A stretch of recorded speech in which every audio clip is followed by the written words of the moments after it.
Again, maybe she's using it as a demonstration of what not to do, but this is what to do, and I respect it. Now we're doing what not to do again. I don't respect it.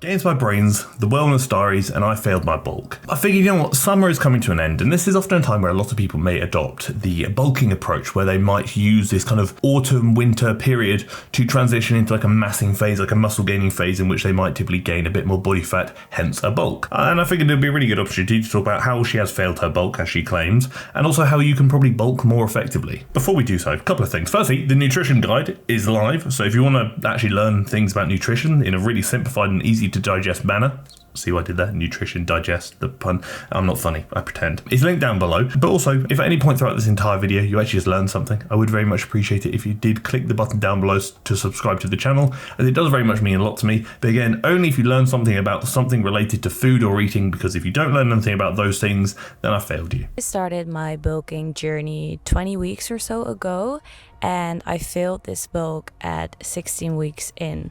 With failing, I mean that I stopped going to the gym consistently because of a lot of things that were happening, and I also stopped eating above maintenance. 20-week bulk so far, that's good. So when I kind of go into a massing phase, I typically say no less than 4 months. If you're going to adopt like this bulking approach, you kind of need to be in that surplus for long enough to actually build enough muscle to make it justifiable and worth it. If you're in a massing phase for like 4 weeks, the amount of muscle you're going to build compared to whether you do maintenance is going to be negligible. So bulk for long enough. So 20 weeks, good start, respect that.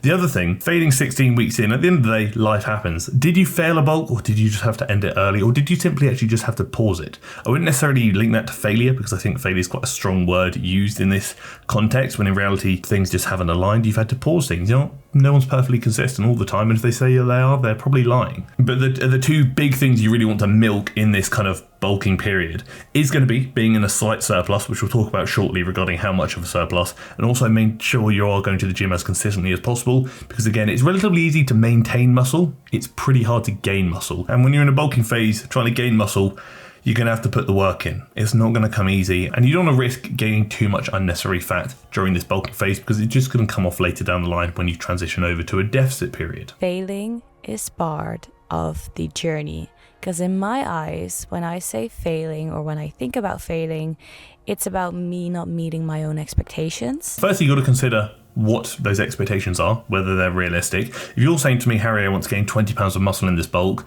I'm probably going to turn around and say that's probably unrealistic. If you turn to me and say, Harry, I'd like to come out of this bulk gaining 2 or 3 pounds more muscle than I had previously, I'd say that's very realistic for a lot of people, and that's a really good thing to work towards. At the end of the day, don't just go into a bulk or a massing phase just saying, I'm just going to bulk now. What do you want to achieve from what you're doing? Set aside goals. So again, like I said, what do you want to achieve? When do you want to achieve it by? And also identify whether they're realistic. So saying I'm going to bulk for, let's say, 7 months, and in that 7 months I want to gain a good few pounds of muscle, I want to put some good numbers on my lift, I want to come out of that, enter a deficit period, and next summer be leaner than I was today, but heavier with more muscle mass. I say, yeah, fair enough. You've got an end goal, you know where you want to be, now you've got to figure out how to get there. And that kind of goes on to how to bulk effectively, and honestly, simplify things. Things don't need to be that complicated for a lot of people. Do you need to be in a surplus to build muscle? For most people, probably not, no. Because again, at the end of the day, progressive overload, which is one of the biggest driving forces of building muscle, is signal driven and not fuel driven or food driven, essentially,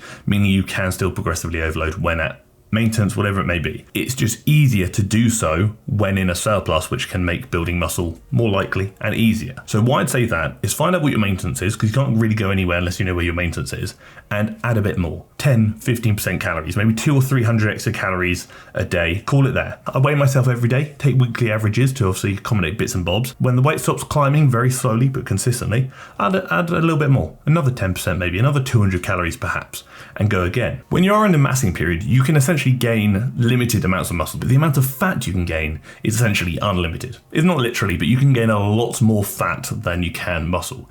Gaining 20 pounds of muscle during a 4-month bulk is very unrealistic. Gaining 20 pounds of fat during a 4-month bulk is a lot more achievable than you think it might be. So why pile on mass amounts of unnecessary fat that you're just going to have to lose afterwards? So again, it's kind of, you want to basically minimize fat gain and maximize muscle gain.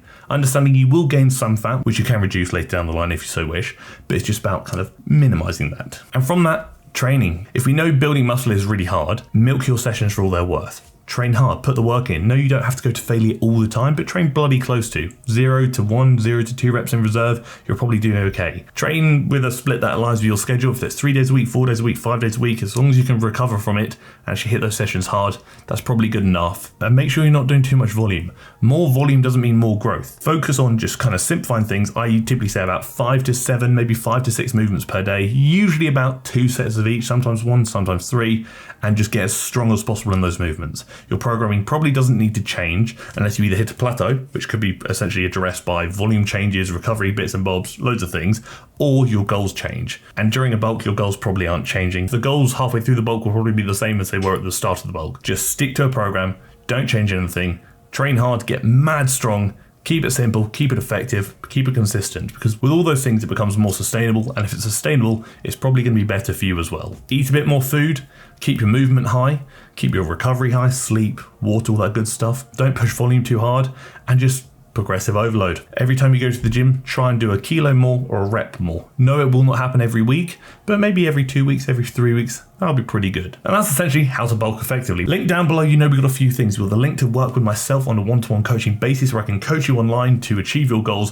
whatever your goals may be and wherever you may be in the world. You've also got the link for the TFNL group coaching, which for less than $1 a day, you can follow either a home workout plan or a gym workout plan that I've created for you, and also talk to me while doing so, because there's a message board where we can all communicate, and you can also talk to the other people of the community as well, which is bloody fantastic.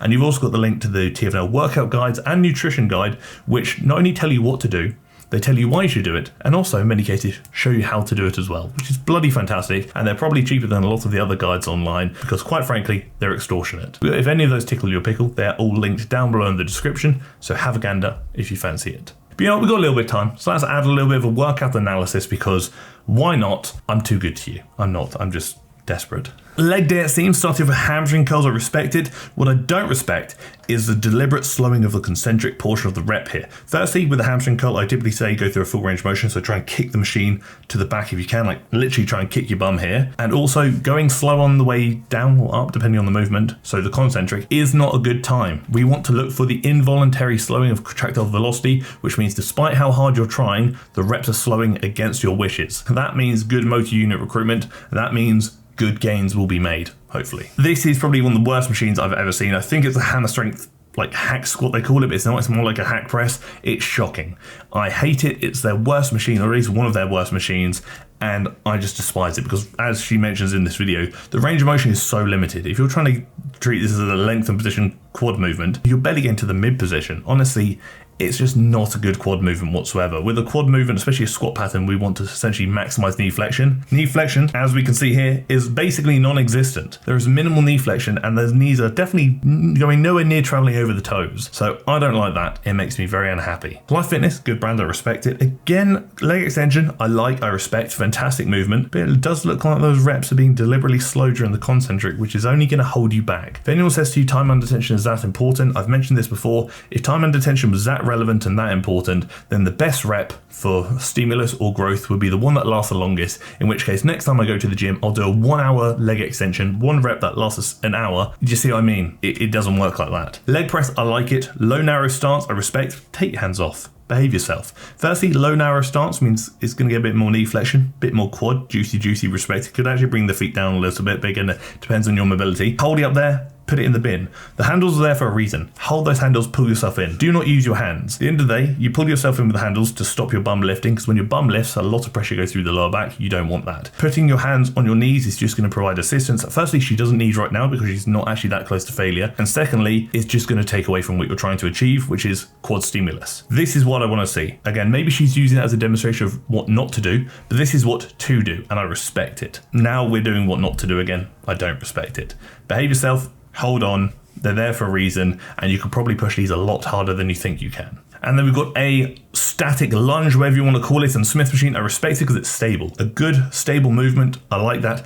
that's my friend. From a quad perspective, this and the leg press are both mid-position movements, but again, maybe she's doing this a bit more for the glutes, as would be kind of implied by that more vertical shin angle, which I respect. Honestly, as a whole, really good movements, apart from that hack press thing. If that was actually a hack squat, oh, there's a dog on the camera, I respect it. If that was actually a proper hack squat, I bloody love it. I think that would be absolutely banging, and all of the movements throughout this workout would be top tier, respect and love it. But that hack press from Hammer Strength really did betray her, because I've got one at my gym or one of my gyms, and I wish I could throw it out of a window sometimes, but I'm not that strong because they're bloody heavy. But again, just like with all my videos, this is simply my opinion, and I'd love to hear your opinion in the comment section below. But now summer is coming to an end. What are you hoping to achieve? What is your goal? Let me know in the comment section below, because I'd love to hear it. But until the next one, thank you for tolerating me. Thank you for tolerating my waffle about getting heavier and eating food. And thank you for tolerating the video.